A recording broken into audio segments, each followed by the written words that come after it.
할렐루야, 여러분 반갑습니다. 2023년 후반기 신학 강좌 두 번째 시간입니다. 지난 시간에 이어 계속 말씀을 나누곤 합니다. 말씀드린 바와 같이 이제 2023년 후반기에는 전반기에는 주로 하나님의 경륜 부분과 이제 창조 부분, 특히 아담 부분을 많이 조명했지만 이제 오늘 후반부는 마지막 요한계시록 부분과 서로 연결시켜서 은혜 받기를 원합니다. 영원한 하나님의 뜻과 계획이 이제 결정되어지고 그게 하나님의 작정이라 했죠. 그 하나님은 그 작정대로 자신의 열심과 믿음으로 자신을 위해서, 자신의 이름을 위하여, 자신의 영광을 위하여 일을 행하신다고 그랬어요. 그래서 이제 그 처음 이제 뜻을 펼친 것이 창세기이고 마지막 뜻을 이제 마무리하는 것이 요한계시록이 되겠습니다. 그래서 이제 성경은 하나님 뜻을 정하시고 그분의 뜻을 이루실 분을 말씀하시고 동역할 교환을 말씀하십니다. 그러니까 뜻을 정하실 분은 삼위일체 하나님 중 아버지의 사역이시고 그 뜻을 행하실 이는 하나님 말씀이신 주님이시고 그 뜻과 함께 동역할 교환이 바로 몸된 교회인 것입니다.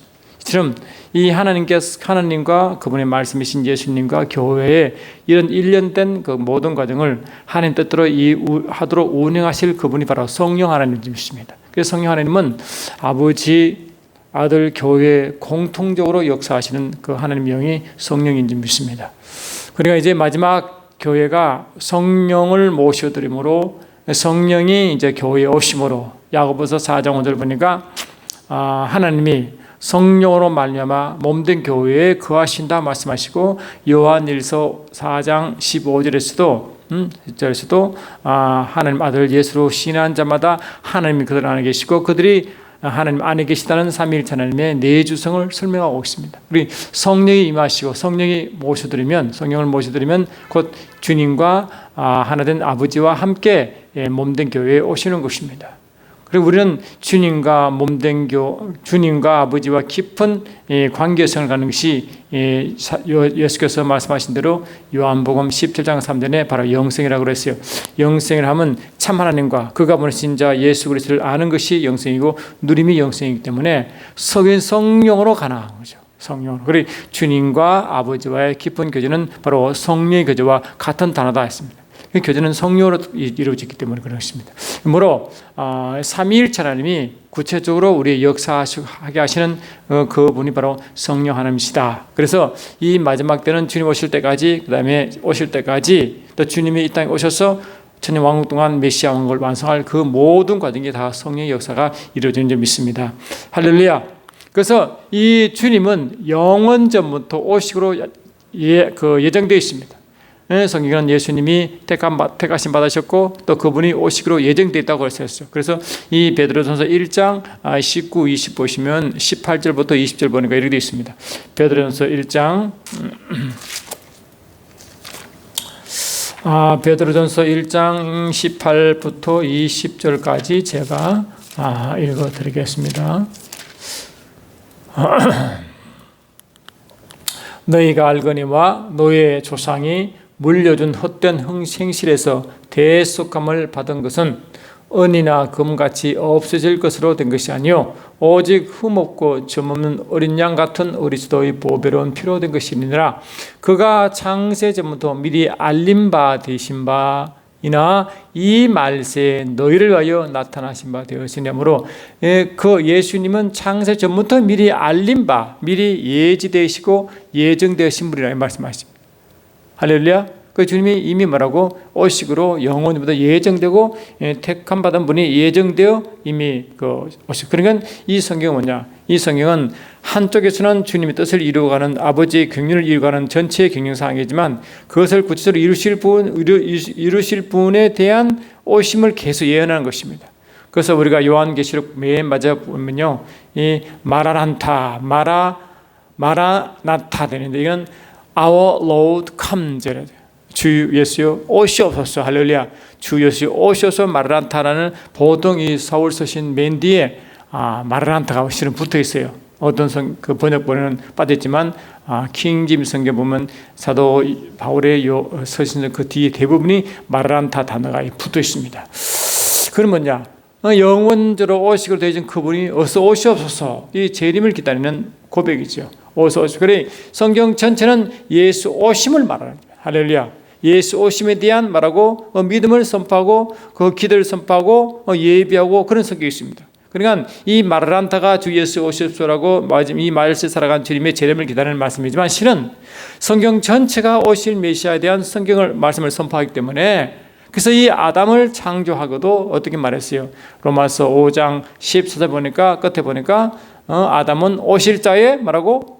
모형이다. 그러니 아담을 뭐라고? 아담을 창조하신 이유가 뭐냐? 오실 자의 모형으로 창조했기 때문에 오실 자 예수님을 기다리고 예비하고 준비하는 자다. 할렐루야. 그래서 아담은 이미 그 뭔가 오실 메시아에 대한 정보가 들어있고 이 오실 메시아에 대한 일이 전부되어 있고 예수님과 함께 일할 동역자인 교회에 이 모습이 들어가 있다고 여러 번 말씀을 드렸죠. 그래서 이 아담부터 이미 오실 마라난타에 대한 신앙이 여기 들어가 있다. 여기 어서 오십시오. 그 다음에 여러분 요한복음 5장 39절에서도 주님이 오셔서 분명히 말씀하셨잖아요. 너희가 영생을 상고하거니와 영생을 상고하거니와 하시면서 말씀을 시작하십니다. 요한복음 5장 39절 보니까 너희가 성경에서 영생을 얻는 줄 생각하고 성경을 연구하거니와 이 성경이 곧 내게 대하여 증거하는 것이더라 하므로 이 예수님 당시의 성경은 구약밖에 없기 때문에 율법이죠. 구약인 이 구약 성경이지만 그래서 이 성경은 구약 성경이지만 이 구약 성경 전체가 뭐라고요? 오실 메시아에 대한 예언이죠. 할렐루야. 그건 말하고 있다. 오실 메시아에 대한 나를 예비한다고 분명히 말씀했잖아요. 여기 하셨단 말이죠. 그러니까 이제 구약 전체가 오실 메시아에 대한 이제 약속을 선포하는 것입니다.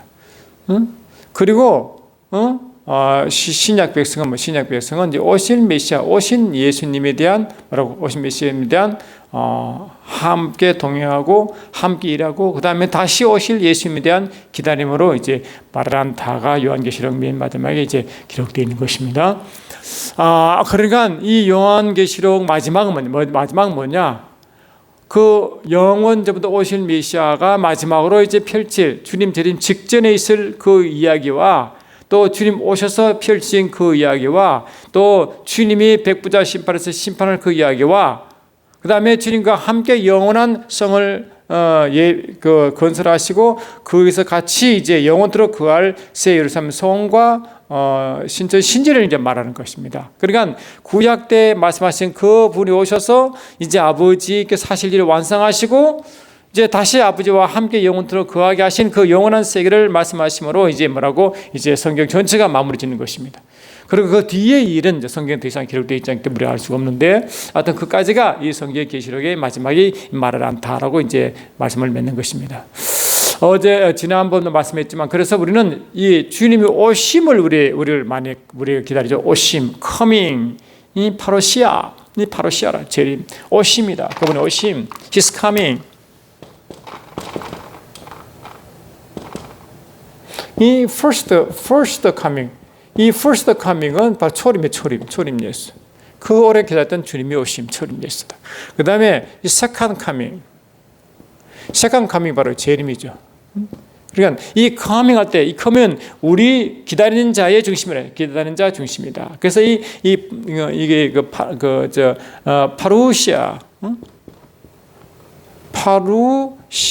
할 때 이 파루시아는 뭐에 합성하니까 파라와 에이미의 합성입니다. 에이미 합성. 그래서 이 파라는 뭐 이 곁에 사이드, 곁에 이 사이드, 옆에 사이드. 네, 에이미는 이 투비이다. 이거는 뭡니까? 함께 있는 상태. 할렐루야, 함께 있다. 그러니까 뭐냐? 우리와 함께, 우리 곁에 있다. 그리고 우리 중심으로 우리가 가져오신 이 커밍, 이 커밍 이게 바로 뭐냐? 이 파로시아가 이 재림할 때 이 재림 이게 이 재림할 때 이 재림 이럴 때 이제 이게 파루시아가 이렇게 이제 성경의 단어 원어가 이렇게 이제 원어부터 이렇게 출발한 것입니다. 그런데 이게 전문 시간에 말씀드렸죠. 이런 커밍 단어만 있는 것이 아니라 똑같은 의미인데 이 재림을 다른 식으로 표현한다고요. 다른 식으로 어떻게 표현했냐? 강림이다.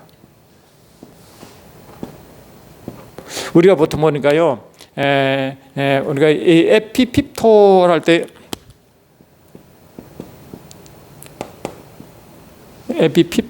에피핍토 해가지고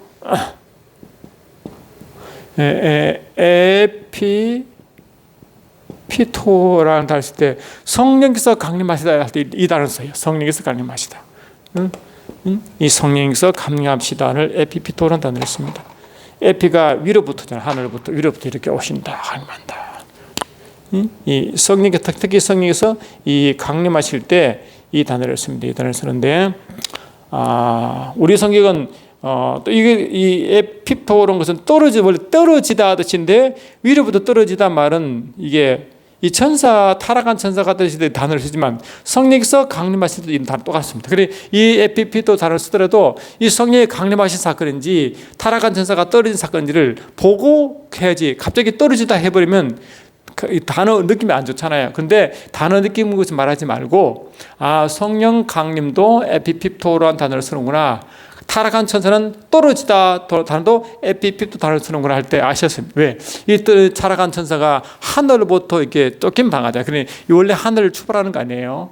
그리고 그때 쓴단 말이에요. 근데 주님도 아버지 품속에서, 성령님도 아버지 품속에서 나오신 분이잖아요. 그러니까 같이 하늘에서 나오시는데 이 한쪽은 내려오시다 뜻이고 한쪽은 쫓겨나다 뜻으로 쓴다. 그래서 우리가 상대에 따라 가지고 에피피토 해석을 잘 해야 된다는 것입니다. 그래서 성령 강림도 에피피토 단어를 쓰는 걸 항상 기억하시고, 이 요한계시록 보면 쫓겨 내려오다, 이제 추락하다 단어도 이 단어를 쓰기 때문에, 그거는 추락하다, 쫓겨내려오다 이 단어는 타락한 천사의 이야기고, 성령 하나님은 같은 내려오는 현상이지만 강림할 때 쓴다. 그 다음에 또 강림이 뭐냐? 그때 바로 뭐라고, 이제 성령 재림의 강림이에요. 주님의 재림이다. 재림인데, 이 강림은 출발이, 재림은 이 바라는 자의 위치지만 이 강림은 출발입니다. 출발. 이 강림 출발. 그래서 어디서 출발하느냐? 출발이죠. 여러분, 주님이 이제 죽으시고 부활하시고 성춘할 때 그 성춘하시는 그곳에 오시는 거죠. 주님이 지금 어디에 성춘하십니까? 에베소 1장 20절 보니까 주님이 하늘 우편으로 가잖아요.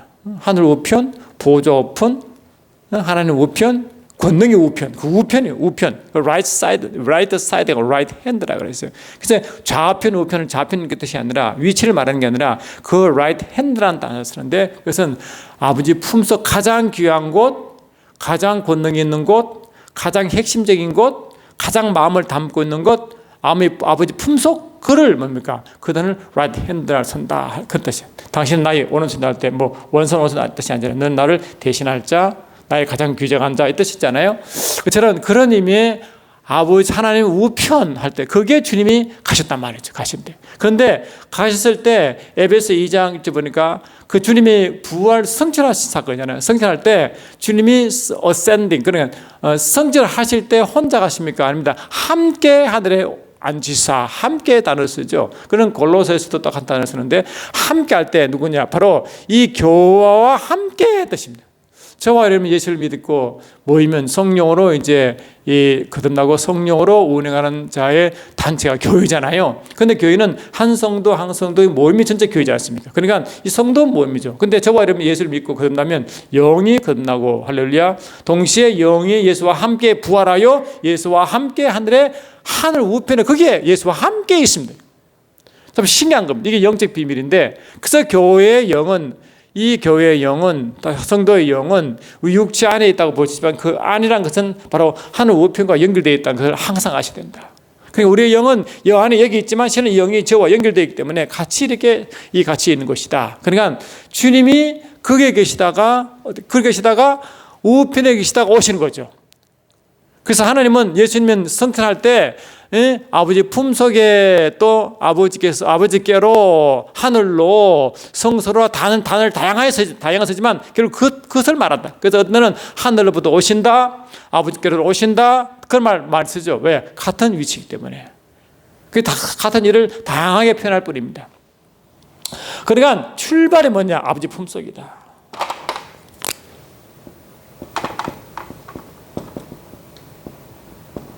이 바울은 골로새 교회에게 에베소 고린도서 1장 1절 3장 1절로 사전 보니까 그리스도의 생명이 우리의 그의 생명과 함께 아버지 안에 감춰 있다. 감췄다는 것입니다. 그래 감췄던 것은 보이지 않고 그 깊은 품속을 말하는 것이니까 그게 계시다가 이제 내려오시는 거예요. 그래서 이 데살로니가전서 4장 보면요 그렇게 표현합니다.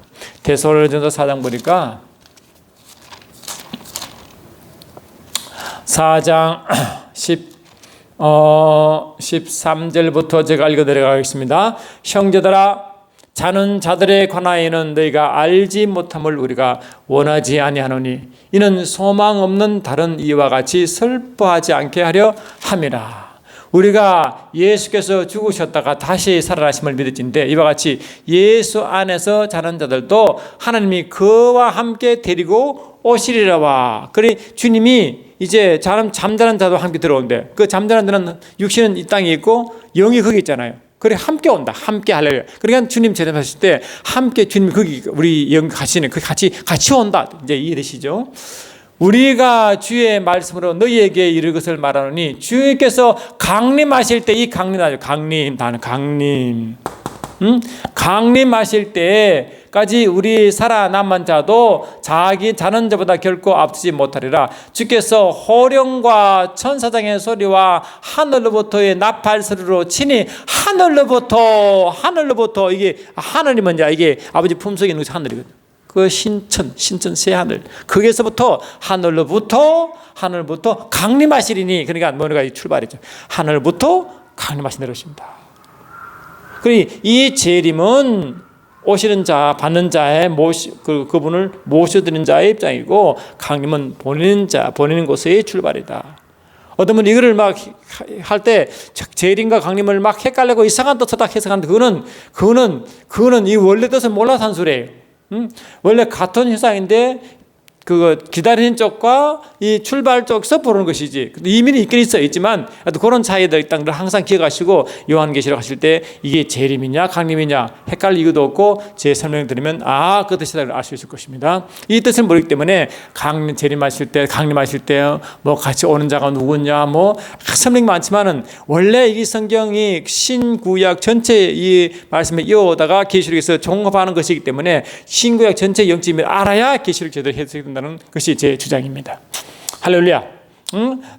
그렇습니다. 그러니까 그때 뭐냐 17 데살로니가서 4장 17절 보니까 그 후에 보니까 친히 하늘로부터 강림하시니니 디센딩이라는 강림하시니니 그리스도 안에서 죽은 자들이 먼저 일어나고 그 후에 우리 살아남은 자들도 그들과 함께 그들과 함께 구름 속으로 끌어올려 공중에서 그 구름이 뭐냐 이 구름은 우리가 이 구름이라는 것은 뭐냐니까 이게 지금 보이는 구름을 표현했지만 실은 주님의 영광 중에 오시거든요. 그래서 영광 중에 우리가 이 끌려 올라갈 때 성령의 권능으로 끌려갈 때 성령의 강력한 역사와 현상을 구름으로 표현한다. 영광의 구름입니다. 할렐루야. 그래서 영광 구름을 쫙 끌려 올라갈 것들 이를 구름 속으로 이 끌려 공중에서 이 공중이 뭐냐 바로 우주 대기권 위에 그 우주 하늘입니다. 그게 주를 경험한다. 그래서 거기서 주를 만난다. 그 만나는 곳이 뭐냐? 바로 공중. 여기서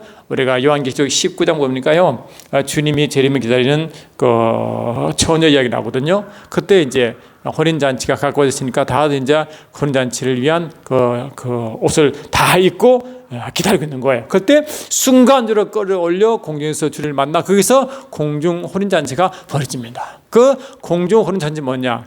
우리 죽은 자, 다시 한번 육체가 이 땅에 있는 자들이 육신이 순간적으로 혼인이 변화 신령한 몸을 입고 올라가고 그 다음에 하늘에서 주님과 함께 있던 그 영이 함께 합쳐서 영과 신령한 몸이 하나가 되어 주님도 이미 부활체와 영이시기 때문에 하나가 되어 두 영이 하나가 되어 완전한 하나가 되어 이런 것이 공중 혼인잔치다. 그럼 이 땅에 살 때는 뭐냐? 이 땅에 살 때 우리가 주님이 우리의 신랑이지만 그 영의 입장에서 그렇고 나중에 주님 재림 때는 육도 함께 신령한 몸으로 변화해 완전한 완전체로서 주님과의 이 합일이다. 그때 그걸 고는 공중 혼인잔치. 그 공중 혼인잔치를 하시고 거적 시로 지상에 내려와 이제 아마겟돈 전쟁을 이제 행하십니다.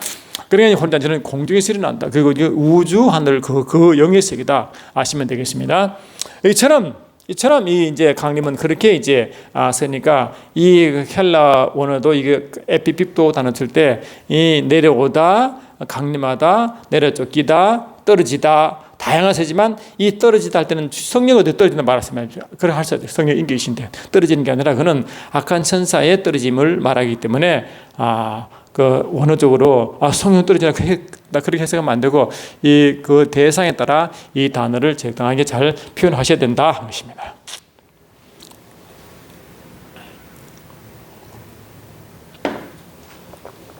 할렐루야. 그래서 이제 그 지난 시간에 이렇게 이제 말씀을 이어가다가 그러면 이제 많은 이들이 이제 특히 요한계시록 하시는 분들이 자꾸 이게 제3성전이 완성될 때가 왔다. 자꾸 제3성전 완성을 자꾸 이야기하는 겁니다.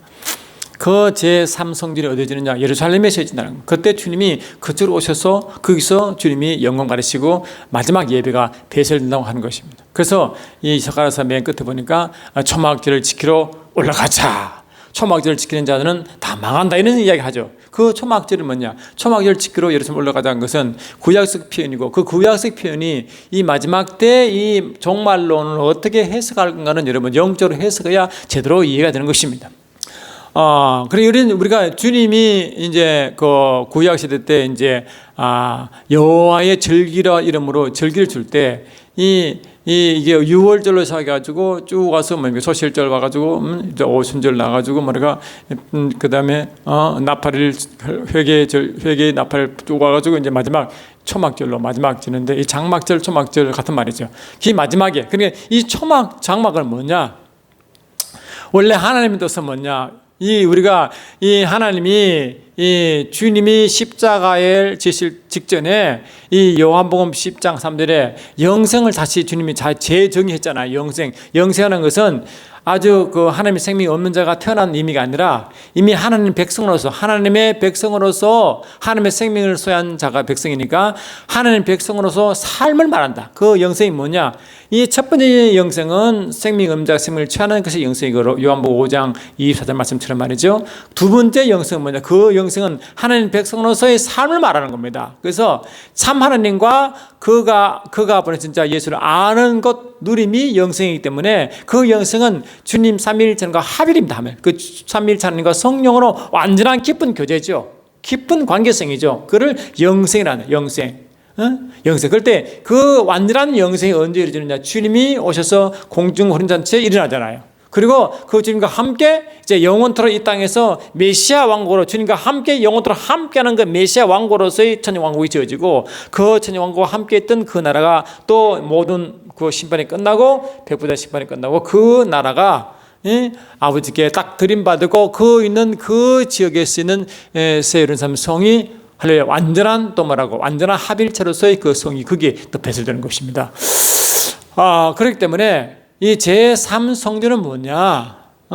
여러분 이미 주님이 십자가에 돌아가시고 이 히브리서 10장 12절 15절입니까? 히브리서 10장 12절이군요. 히브리서 10장 12절 보면 이렇게 되어 있죠. 히브리서 10장 지난 시간 제가 이걸 잠깐 말씀을 드렸는데 히브리서 10장 12절 보면 이렇게 되어 있습니다. 오직 그리스도는 죄를 위하여 한 영원한 제사를 드리시고 십자가 사건이죠. 그 십자가 사건은 구약의 1년에 한 번씩 있는 대속죄일의 완성입니다. 그리고 구약의 제사의 완성이죠. 그럴 때 이 대제사장은 반드시 지성소에 들어가서 피를 일곱번 뿌리는 것입니다. 근데 주님은 십자가 들어가셔서 사람의 지은 성전에 들어가지 않아가지고 하늘 성전에 들어갔거든요. 하늘 지성소 들어가서 자신의 피를 거기 뿌렸다고. 그러니까 그 뿌린 순간에 이 인간의 모든 죄를 사함받았습니다. 이해되시죠?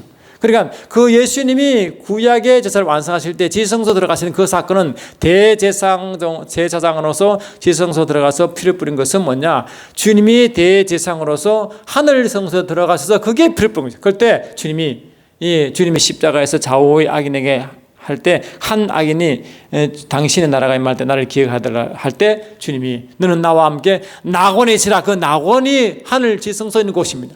그래서 주님이 제사를 완성하시는데 그러시고 다시 부활하셔서 성천한 일이 있죠. 그것이 히브리서 10장 12절의 그 두 사건이라고 제가 말씀드렸습니다. 오직 그리스도는 죄를 위하여 한 영원한 죄를 드리시고가 구약 제사의 완성이고 그리고 시간이 흘러 하늘 우편에 앉으시다. 이게 뭡니까? 성천 사건입니다. 할렐루야. 하늘 징소에 들어간 그 다시 아버지 품속에 있는 그 모습이다. 그걸 가셨다. 그래서 이 사도 바울이 고린도후서 12장 보니까요, 삼청천 경험 이야기 하죠. 그때 삼청천에 갈 때 삼청천 이야기는 뭐냐? 이게 낙원이라고 표현해요. 근데 낙원은 뭐냐? 이 요한계시록 2장 보니까 이 땅에서 이겨낸 자에게 준 열매가 이 낙원에 있는 생명나무 열매를 먹는다 그랬거든요. 그래서 생명나무가 있는 곳이 낙원입니다. 근데 그 낙원이 어딘가 보니까 생명나무 열매가 어딘가 보니까 요한계시록 22장 보니까 바로 아버지 그 품속인 보좌에서 생명나무의 가 있는 신기한 그 생강이 있고 그 강 좌우에 생명나무가 있어 매달 열매가 맺는단 말이죠. 그러니까 이 아버지 품속과 그 보좌 그 안은 깊은 곳이 낙원이더라고. 할렐루야. 거기서 이제 있다. 그래서 이 낙원은 단어는 아마 제가 기억하는 한 2번과 3번 정도밖에 나오지 않는데 바로 그곳이 낙원인 것을 아시고 영적 세계를 잘 봉합할 수 있어요. 그 낙원은 그 천국의 가장 핵심적인 부분 같고 그 큰 넓은 의미로 천국이라는 개념을 쓰고 그 천국에 배설된 그 전체가 예루살렘 성과 신전 진주로 걸매로서 된다는 걸 아시면 되겠다는 것입니다. 할렐루야. 그래서 이제 이렇게 이제 히브리서에 주님이 이제 제사를 완성하시고 하늘 성소, 하늘 지성소 들어가신 그 사건이 바로 제사의 완성이었고 다시 부활해 가신 그곳이 아버지 품속이라고 제가 말씀을 드렸고 그런데 그러니까 주님이 이제 오셔서 주님이 우리 어디 가느냐? 그래 이제 이 땅은 주님은 인간의 손으로 지은 지성소로 들어가지 않았다고요. 하늘 지성소로 들어가 제사 완성했다. 그리고 다시 그를 바라는 자에게 오신 이 일이 뭡니까? 그분 주님 다시 오셔서 그 바라는 자와 함께하는 것이 성령 사건 아닙니까? 성령 오실 때 그분이 오시잖아요. 영으로 오시잖아요. 그 영으로 오신 주님이 성령 아닙니까? 그러니까 오셔서 이제 그 성령을 받은 자들이 성전이 되는 거예요. 성전.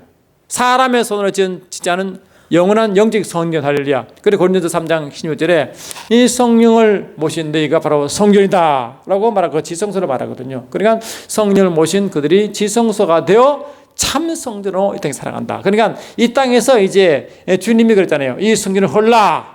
내가 3일 날에 일으키라고 요한복음 2장 나오죠. 이 성전을 한 것은 이 땅에 보는 성전은 다 무너지고 할렐루야. 구약의 성전은 다 무너지고 새로운 개념의 성전이 이제 세워지는데 그 성전이 누구냐? 바로 주님의 몸된 교회가 진짜 성전이다. 할렐루야.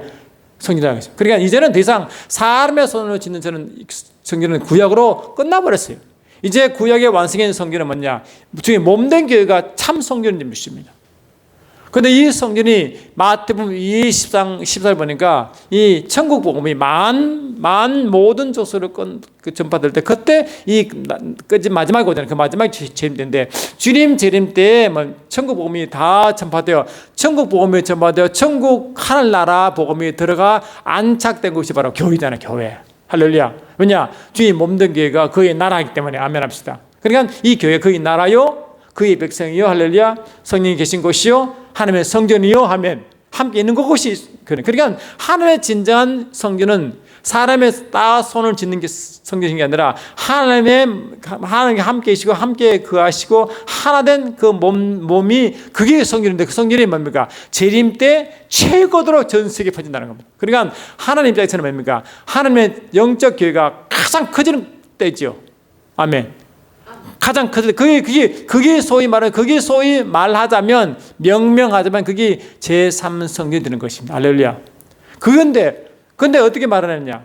자꾸 예루살렘에 초막절을 지키러 가자 할 때, 초막절을 지키러 갈 때, 거기는 성경에서 그들이 안식일 치는 것처럼 절기를 지켜야 되니까, 그는 절기 이 마지막 초막절이니까 거기 가서 거기서 다 모여가지고 드릴 때 그때 주님이 오신다고, 그 스가랴 4장에 초막절을 지키지 않은 백성은 다 망한다 말을 자 그쪽으로 해석해서 몰고 간다. 그거는 뭡니까? 성경의 구약의 역사와 구약의 역할을 잘 이해하지 못해서 오는 그런 생각이라고 저는 분명히 말씀드리고 싶다. 그래서 이 성경 해석할 때는요, 반드시 구약은 말 그대로 하나님이 일하신 방식 중에 비유로, 모형으로, 그림자로 말씀하셨고, 할렐루야, 그 그림자와 모형의 완성이 신약입니다. 그리고 신약을 보고 해석해야 됩니다. 할렐루야. 해석하는데 이 해석이 구약의 또 영적 원리 어디냐, 구약을 보는 것이죠. 그러니 신약의 시제를 보고, 영적 시제를 보고 그대사 구약을 보면 구약은 이걸 말하려고 이렇게 말했네 하고, 구약의 말을 영적으로 해석하려면 신약을 보고 영이 열려서 봐야 되는 것입니다. 그래서 여러분, 처음 예수를 믿고 성경을 알려고 한 사람은 구약부터 마치고 신약부터 보시고 영적으로 이해하시고, 할렐루야, 그 의미를 알게 난 다음에 구약을 보셔야 구약이 이걸 말하려고 하셨네라고 그리고 구약, 특히 예를 들면 구약 보면 성막 나와요. 성막, 그 많은 성막이 나오는데 그 성막이 많잖아요. 근데 성막이 많이 나오면 이게 뜻을 몰라요. 근데 신약에서 예수님 보셔서 예수님 자신을 다 설명 듣고 알고 난 뒤에 보면 이거는 예수의 모형이라는 걸 알 수 있단 말이죠. 이 모든 것이 다 예수를 다 예수의 속성을 설명을 다 하는 것입니다. 그래서 이거는 오실 예수님을 말씀하시고 예수의 영적 속성과 역할을 말한다는 걸 알 수 있는데, 그걸 모르면 이상하게 생각한다는 것입니다. 그래서 이 구약과 신약을 보실 때 구약을 따로 신약 따로 있는 게 아니라, 구약은 지금 일하시는 순서적으로 모형으로서, 그림자로서, 비유로서 일하셨고, 그것에 대한 완성이, 할렐루야, 완성과 실체가 신약이다. 아멘 합시다. 자, 골로새 2장을 보십니다. 골로새 2장을 보시면 이렇게 되어 있죠. 골로새 2장 16절 보니까, 그러므로 먹고 마시는 것과 절기나 초하루나 안식일 이후로 누구든지 이를 비판하지 못하게 하라. 이것들은 장래일의 그림자나 몸은 그리스도의 것이니라. 아멘 합시다. 나오죠? 그러니까 우리가 구약 때 뭘 먹어라 뭐 마시라 말라 하고, 저게 그다음에 절기, 초하루, 안식일, 이 모든 것이 다 몸이다, 다 그림자다. 그리고 구약 때는 천사의 사역이 많이 나오기 때문에 천사 숭배하는 사상이 생겼습니다. 숭배 사상, 처음에는 천사를 숭배하지 말라. 침례 사도 요한도요, 어느 날 갑자기 자기 하나님의 계시를 받고 천사가 있으니까 천사가 넙죽 절하니까 천사가 황급해서 그러지 말라. 아멘. 나는 너와 함께 하나님의 종이다. 오직 우리를 섬기는 자는 아버지밖에 없다라고 말했잖아요. 예수님과 그 아버지밖에 없다고 막 했잖아요. 놀래가지고. 그러니까 이 천사를 숭배받을 자가 아니고 하나님의 종으로서 일하는 자고, 하나님의 일을 하는 방식에 때 쓰임받는 하나님의 종이었다. 할렐루야. 이제는 뭡니까? 천사가 일하지만 이제 주님의 아들을 통해서 이제 일하잖아요. 그리고 주님의 아들과 함께 교회를 통해서 일하시는데, 천사는 그 일을 돕는 자다. 마시면 됩니다. 그런데 뭡니까? 아직까지도 구약 사로잡혀가지고 골로새 2장 18절 보니까, 아무도 꾸며낸 겸손과 천사 숭배를 이유로, 천사 숭배 얘기는 구약은 천사 숭배이죠. 왜? 하나님 미션을 하는 거니까. 얼마나 무서워요.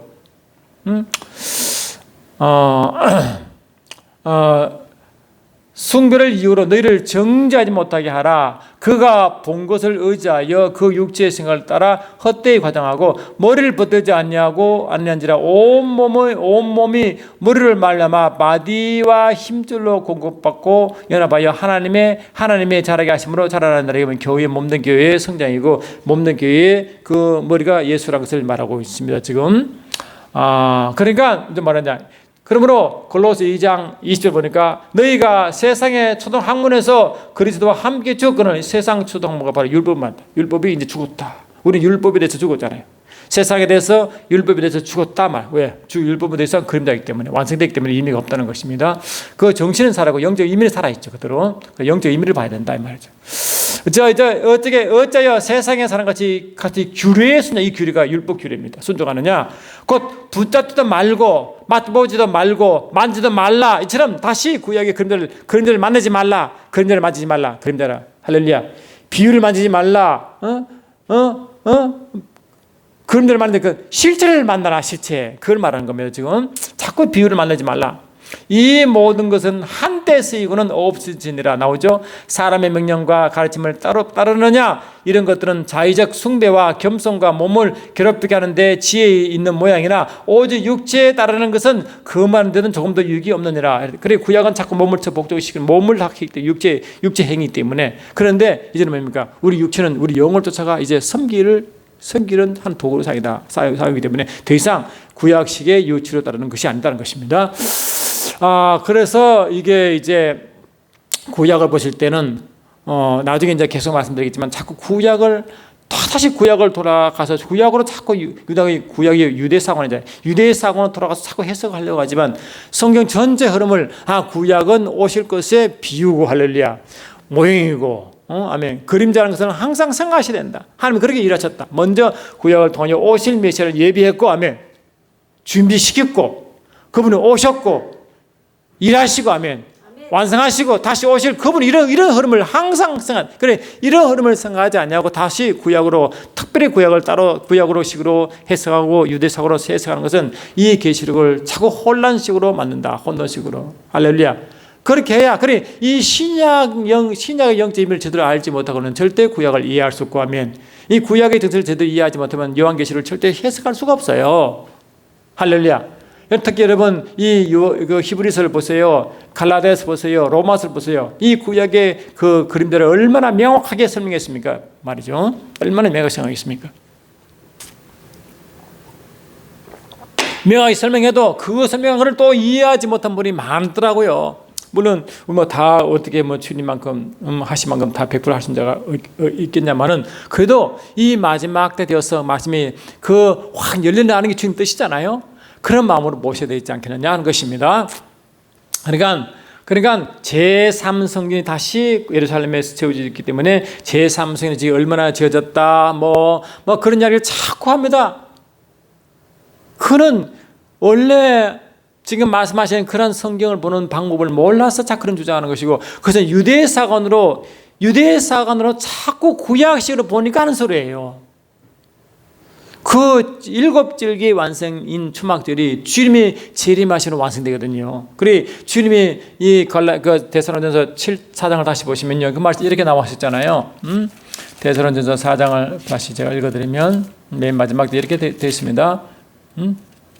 4장 그래서 이제 4장 17절 보니까 그 후에 우리 살아남은 자들도 그들과 함께 구름 속으로 끌어올려 공중에서 주를 영접하게 하시리니 그래요 우리가 항상 주와 함께 계시리라. 항상 주와 함께 있는 게 이 장막절의 완성입니다. 초막절의 완성입니다. 아시겠죠? 항상 초막은 먼저 장막은 함께 있는 거잖아요. 임마누엘이잖아요. 그러니까 그 임마누엘의 완성이 누구냐? 완전한 영과 완전한 육이 완전히 주님과 하나 되어 완전한 하나 된 그런 장막절 그 장막절의 완성인 하늘 그 공중 혼전을 통하여 완전히 그것도 주님과 완전히 하나 된 그러한 상태가 이제 계속 천년왕국을 통하여 신천지까지 계속 연결되기 때문에 그게 바로 소위 장막절의 완성이다. 아시겠죠? 장막절 완성은 재림 때에 일어난 일이지 제3성전을 말하는 것이 아니다. 이해되시죠? 땅에 있는 성전 다시 이제 짓지 않습니다. 그러니까 이런 영적 의미를 아셔야 제3성전 이야기를 우리가 자꾸 이제 구약식으로 이 유대 사관으로 자꾸 이해해서 그런 말 나왔구나. 할렐루야. 주님도 사람의 손을 짓지 않은 진성전 들어가지 않으시고 이 사람의 손을 짓지 않은 영원한 하나님의 진성전 들어가셔서 이 땅에 그 진성전을 지으셨는데 자꾸 그래서 영적으로 이해하지 못하니까 자꾸 그걸로 미혹받아. 왜 성경을 제대로 이해하지 못한 분들이 자꾸 미혹받아 그런 주장하는 겁니다. 그런 주장하는 분들이 굉장히 여러분 의외로 많습니다. 그런 계시록 강의하는 분들이 아마 잘못 말씀드려서 그렇게 그런 현상이 나타난 걸로 저는 그렇게 보고 있습니다. 개인적으로. 하여튼 그렇습니다. 그러니까 저와 여러분들도 그래서 구약 때 보시면 주로 이제 주의 날이란 말을 자꾸 나오거든요. 여호와의 날, 주의 날 그런 단어 특히 보니까 이게 선지서에 그 말 자주 나와요. 자주 나오는데 그 주의 날은 뭐냐? 바로 심판입니다. 심판. 예를 들면요.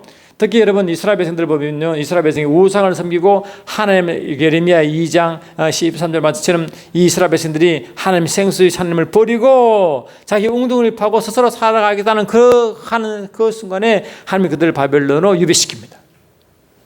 70년 동안. 거기다가 주님이 다시 회복시키잖아요. 그래 바벨론에서 다시 회복할 때 한 일이 뭡니까? 성전 짓는 일이었습니다. 성전 짓는 일. 그러니까 이 성전 짓는 일이 뭐냐? 눈에 보는 성전은 영원한 몸된 교회의 완성이기 때문에 할렐루야. 하나님은 다시 그들을 심판하시고 회복시키는 것입니다. 그래 주의 날은 심판과 회복을 포함하는 단어이기 때문에 종말론적으로 해석해야 된다. 그리고 구약에 그런 말 나오면 이 마지막 신약에서는 이 주님 오실 그 사이에는 종말론적으로 봐야지만이 제대로 해석되지, 다시 구약식으로 자꾸 해석해버리면 구약에 머물러 버리고 이상하게 끌고 간다.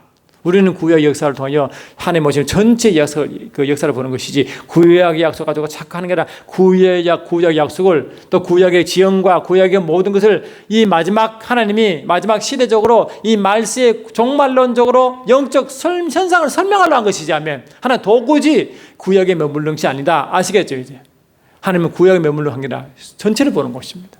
구약은 하나님이 일하시는 방식이요, 과정이요, 도구요, 아멘, 비유요, 그림자요, 하나님 그거로 하신 것뿐이지 그게 머물러란 말이 아닙니다. 아시겠습니까? 나중에 말씀드리겠지만 이런 식으로 주의 날 해석도 자꾸 구약으로 가서 자꾸 그렇게 이제 제3선 끌고 가는 그런 모습인데 절대로 그걸 보면 안 된다는 것입니다. 할렐루야.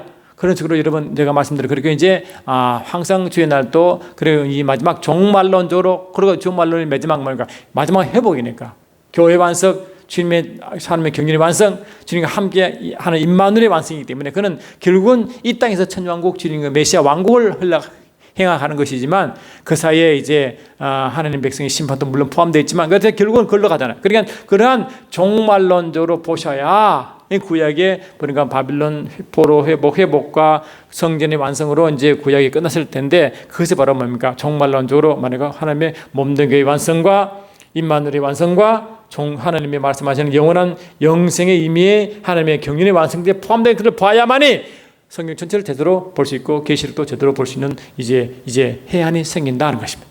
이해되시죠, 여러분? 그래서 이제 유대 역사를 보시더라도 종말론 사건으로 항상 보시고 이런 종말론을 제대로 설명해야지만 알 수 있다. 그래서 이 구약을 보면 특별히 이 소신자, 그 다음에 대선서에는 종말론을 많이 설명하고 있습니다. 그 다음에 요엘서라든가 스가랴서라든가 이 다니엘서 특히 그렇게 많이 나오죠. 그를 이제 다 보시고 요한계시록도 그러한 구약에서 나오는 유대 역사를 통해서 뭘 말씀하시는 것을 이 시대적으로 말씀하신 것을 영적으로 잘 해석해서 하면 이 영적 종말론적으로 잘 봐야 계시록이 제대로 보인다. 그래서 계시록 해석할 때는요, 계시록에 많은 말씀들이 구약에서 와요. 그건 뭐냐? 구약의 말씀이 영적으로 이목적으로 종말론적 의미가 있다는 걸 말하는 거거든요. 할렐루야. 그런 구약의 많은 이런 날들을 구약 할 때 종말론적 영적 종말론적으로 말씀을 숨었기 때문에 그걸 잘 해석하고 이해하면 구약에 나오는 말씀들이 왜 이 계시록 해석할 때 구약의 말씀이 왜 많이 나오는가를 그때 이해하게 된다. 아시겠죠? 그래서 이 계시록은요, 특히 구약의 말씀을 많이 인용한 이유가 뭐냐? 구약에서는 이미 영적으로 그런 정보를 포함하기 때문에 그 정보를 가지고 제대로 설명해야 된다. 그래서 구약을 보실 때 구약을 영적 의미를 제대로 아시는 것이 굉장히 중요하다. 그걸 잘 모르면요, 이런 식으로 유대사관으로 제3성전이니 뭐 이런 식으로 다 해석하게 되면 그는 계시록을 이상한 대로 흘러가게 만들기 때문에 오히려 많은 애들을 미혹시키는 마귀의 도구가 될 수 있다고 저는 조심스럽게 보는 것입니다. 그래서 우리가 이제 이게 이런 볼 때 이런 것들이 지금 종말론적으로 보시다. 이런 하나님의 경륜 차원을 보지 않냐고 자꾸 그쪽만 자꾸 바라보고 그쪽에 집중하다 보니까 구속 사관 집중, 유대 사관 집중으로 다 보다 보니까 이러한 이상한 현상도 나타내지 않았냐는 걸 보는 것입니다. 초막절 때 예루살렘에 거기에서 주님이 제르면 거기서 마지막 예배가 드려지고 영광 발신하면 그게 그 당시에 예수 민자가 얼마나 많은데 그거 조그만 동네에 거기서 다 모일 수 있습니까? 말 수 있습니까? 그러면 마지막에 그거 가지 못한 그리스도인들이 다 망하는 겁니까? 아니잖아요. 초막절 다 그걸 몰려배우는 그 10억 앞으로 예수 민자가 10억 넘을 수 있고 더 넘을 수 있는데 그 엄청난 예수 민자가 그 성전에 다 들어갈 수 있습니까?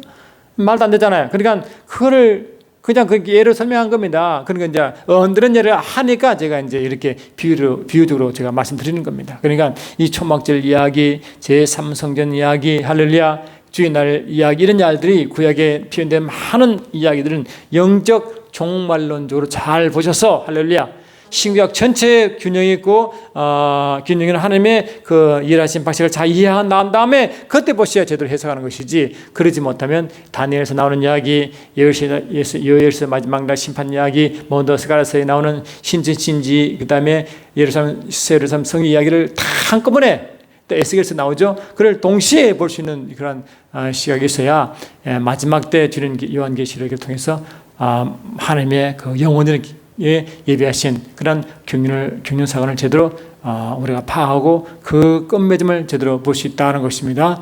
할렐루야. 그래서 우리는 그걸 항상 봐야 된다. 예를 들면 갈라디아 4장 보십시오. 구약 보시면, 구약을 보실 때 이런 이야기 나와요. 갈라디아 4장 보시면 갈라디아 4장 21절부터 보시면 돼 있어요. 갈라디아 4장 21절, 내게 말하라. 율법 아래 있고자 하는 자들아, 율법을 듣지 못하였느냐? 기록된 바 아브라함이 두 아들이 있으니 하나는 계집종에서 하나는 자유하는 여자에게서 나느니라. 하갈과 이제 사례 이야기죠. 계집종에서는 육체를 따라 낳고 바로 이스마엘을 말합니다. 자유하는 자에게는 여기는 약속으로 말미암아 낳는, 이게 이제 이삭이죠. 이는 비유다. 이게 비유잖아. 그래 하갈도 사례도 비유고 이스마엘과 이삭도 비유입니다. 아시겠죠? 이거는 비유니, 두 비유니 하면 뭘 비유하느냐 나오잖아요. 갈라디아서 분명히 나오잖아요. 이 여자들은 두 언약이라. 아멘. 하갈은 구약, 신약은 그 사례는 신약, 이 두 언약이래. 신의 산으로부터 종을 낳은 자니 곧 하갈이라 나오죠. 그래서 하갈은 신의 산에 종을 낳은, 종의 신분을 말한다.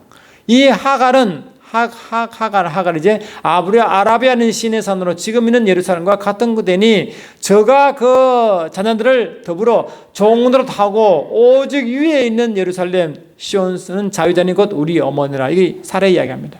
아멘. 그럼 이는 뭐니까 종의 신분은 소위 백성, 자유하는 자의 백성, 신약 백성이죠. 신약의 백성을 사례와 이삭, 아멘. 구약의 백성을 뭔가 하갈과 이스마엘로 말합니다. 이거는 두 비유입니다. 아멘. 그러니까 분명히 갈라디아 사도는 그걸 영어로 보고 있잖아요. 이 바울이 그 율법을 살아갈 때 그 예수를 만나기 전에 본 시각이, 예수를 만나고 성령으로 예수를 딱 보고 예수님이 바울 안에 계시되시고 그를 보고 시작하니까 눈이 확 열려 뭡니까? 구약의 말씀이 싹 보이는 겁니다. 아멘. 근데 보세요. 이 구약을 뭡니까? 이 신의 산과 예루살렘을 같이 봅니다. 근데 이 예루살렘은 어디 있습니까? 이삭을 바친 뭐라고? 모리아산이잖아요. 모리아산과 시내산 다릅니다. 아멘 합시다. 그런데 모리아산과 시내산 다른데, 근데 시내산도 구약의 비밀, 모리아산도 비유거든요. 그러니까 이 비유가 많지만 이 비유는 하나의 실제를 말하는 다양한 하나의 도구지. 아멘. 그래 많은 비유가 이 실제 하나를 말한 것이다. 그 시내산도 비유, 예루살렘도 비유기 때문에 분명히 예루살렘과 시내산은 다른데, 위치가 다른데 왜 같다고 말하냐? 이 비유는 다르지만 이 비유를 말하는 하나의 실체는 같다. 아멘. 실제 영적 의미는 하늘에서 예루살렘 성이라는 그 하나의 공통 목표를 말하기 때문에 그 공통 실제를 말하기 위하여 구약의 다양한 지역을 비유로, 할렐루야, 비유로 말씀하기 때문에 각 비유가 결국 같은 영적 하나의 영적 실체를 지시하기 때문에 결국 신의 사람과 예루살렘이 같다고 그렇게 설명합니다. 이해되시죠 이제? 아멘. 다른데 왜 같다 그럽니까? 이 영적 실체 때문에 그렇다.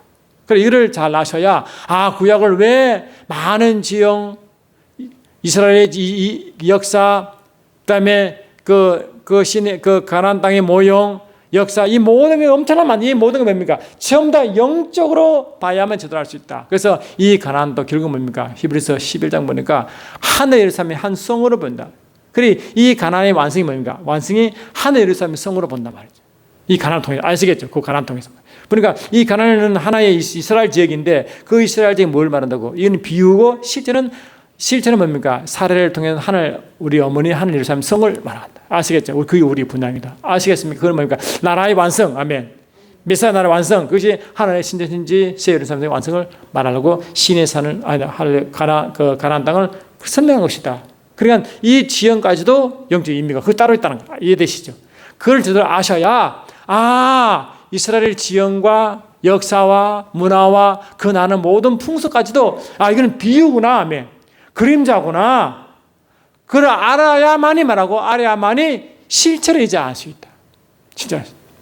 그러니까 이 이스라엘의 지형, 가나안 땅의 지형, 역사, 풍속, 문화 이 모든 것이 말하고 영적 실체를 제공하기 위한 하나의 그림자의 비유, 하나의 그림자다는 것을 여러분 아시고 앞으로 계속 말씀하실 때 구약의 모든 것들이 신약의 마지막 영적 종말론을 향하여 설명하는구나. 아멘. 이거 영어로 에스카탈레제라고 종말론 에스카탈레제라고 하는데 에스카탈레제 종말론은 영적 종말론을 향하여 가는 걸 아신다. 그래서 다음 시간은 이런 영적 종말론을 다양하게 제가 설명하겠습니다. 아멘. 그래야 계시를 이렇게 보는구나. 그때 브이스를 보는 눈이 열리죠. 이런 그 비하인드 스토리, 성경의 비하인드 스토리를 말하지 않고 그 성경 뒤에 있는 그 영적 의미를 배경을 말하지 않고는요 계시를 절대로 제대로 열리지 않고 하나님의 경륜의 완성을 제대로 이해할 수가 없다는 것입니다. 할렐루야. 계속 앞으로 계속 우리가 이제 말씀할 텐데 좀 집중해서 들으시면 이제 왜 영원전에 하신 그 경륜과 구약을 통하여 신약과 그다음에 요한계시록까지 오게 된 그 배경을 이해하시면 말씀이 점점 더 재밌고 영적이고 실제가 되어 여러분 진정한 진리의 증인되의 삶을 살 줄 믿습니다. 아멘. 사랑하는 주님 감사합니다. 우리가 그렇습니다. 매 순간순간 말씀을 성령으로 기름 부음 받아 알게 하옵소서. 예수 이름으로 기도드리옵나이다. 아멘.